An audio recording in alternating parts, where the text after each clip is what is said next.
પાટણના ધારાસભ્ય કિરીટ પટેલે સીએમ ભૂપેન્દ્રભાઈ પટેલને કરી લેખિત રજૂઆત। Mehsana Ahmedabad national highway road repair ન થાય ત્યાં સુધી ટોલ ટેક્સ નહીં ઉઘરાવવાની કરી માંગ। આ નેશનલ હાઈવેને તાત્કાલિક રિપેરિંગ કરાવવામાં આવે તેવી માંગ કરી છે।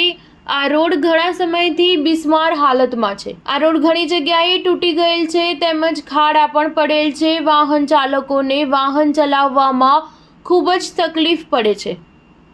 આ રોડ પર અકસ્માત થવાનો ભય રહે છે અને ટ્રાફિક સમસ્યા પણ સર્જાય છે।